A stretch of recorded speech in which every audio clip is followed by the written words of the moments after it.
More than 1,000 former Justice Department officials are calling on Attorney General William Barr this morning to resign. They accuse him of doing President Trump's personal bidding. This after the department lowered the prison sentence recommendation for longtime advisor Roger Stone. John Roberts standing by live at the White House for us on this Monday morning. Hey, John. Sandra, good Monday morning, too. And a busy week it is going to be. The Attorney General William Barr still in the hot seat over his recommendation to reduce the sentencing guidelines for Roger Stone in his upcoming sentencing on the 20th. A group of 1,100 former DOJ officials who were employed both in Republican and Democratic administrations, sending a letter to Barr urging him to step down and condemning in strongest terms what they call as the interference in the fair administration of justice by Attorney General Barr and the President of the United States. Here's part of what the letter reads, quote, Mr. Barr's actions in doing the President's personal bidding unfortunately speak louder than his words. Those actions and the damage they have done to the Department of Justice's reputation for integrity and the rule of law require Mr. Barr to resign. Democratic lawmakers saying they do not expect that Barr will step down, but they do think it should be looked into. Here's Senator Amy Klobuchar of Minnesota.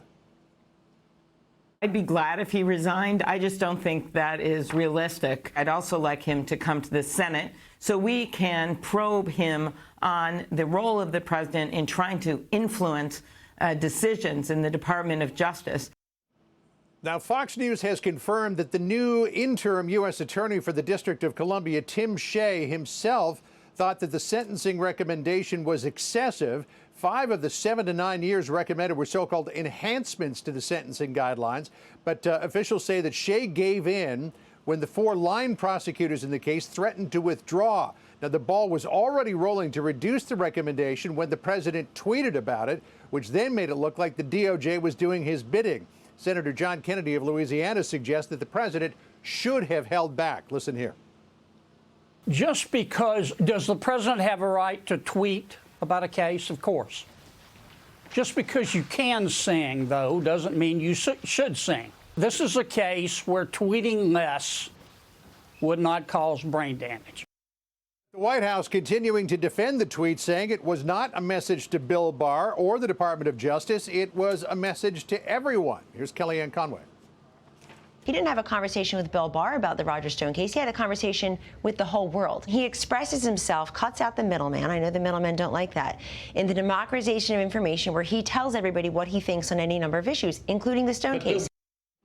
Now, the DOJ is deferring to the judge of the case, Judge Amy Berman Jackson, to come up with the appropriate sentence for Stone on the 20th. But what's really ironic about this, Sandra, is tomorrow, Judge Jackson will be receiving briefs from both sides on Stone's request for a retrial. Stone's attorney is claiming that the jury forewoman in his first trial, Tamika Hart, was biased against him. So there's a couple of big things in that case happening this week. We will be watching all of it. John Roberts, thank you. All right, let's bring back our panel, Marianne Marsh and Ed Rollins. Ed, when you hear John's report there, that even the acting U.S. attorney on his own was saying, this is too harsh of a sentence for Roger Stone. The attorney general was already headed in that direction before the president tweeted. Might it have been better for the president to stay out because they were already going to stand up for Roger Stone? No question about it. Listen, Roger worked for me twice. I'm not a fan of Roger's in any way, shape, or form. I think he backed himself into this indictment and conviction. The judge is a very capable judge. She will basically issue her decision this week. The idea that sending him to jail for 7 or 10 years, though, was ridiculous for what he did, and I think to a certain extent that's what the president worked up. Let the judicial process take its place, and I think at this point in time, the judge will give him the sentence that she thinks is fair. You can argue whatever you want after that. Yeah, Marianne, you saw Amy Klobuchar and other Democrats out on the 2020 campaign, obviously trying to make political hay of this, or going after the president, going after the attorney general. But to Ed's point, when we've heard again and again that there are rapists in this country who get convicted and spend less time in jail than that 7 to 9 years, wasn't there some disparity here? I think the real point here, Ed, is that when Bill Barr served as Attorney General under George H.W. Bush, he's proven he has a long record of interfering in investigations and helping presidents pardon those who have participated in scandal.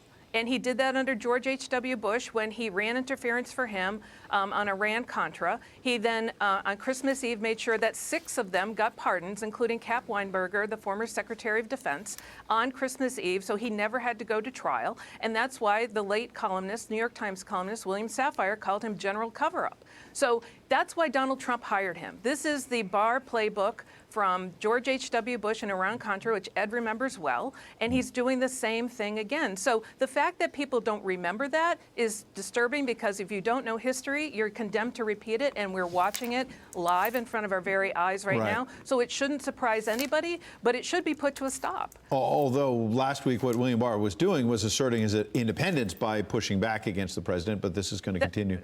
Well, didn't he do that in his comment? If you believe that, I think that's very naive, and to believe that's what he was doing is to not face the facts here. The reality here is that Bill Barr is executing this very playbook for Donald Trump that he did with George H.W. Bush. Got it. And I heard the that point. is concerning to everyone. And last point, Congress threatened to impeach Bill Barr the last time. Then he interfered with the Lawrence Welsh investigation, and here we are again. Thanks, Marianne, Ed. Appreciate it. Yep. Thank you.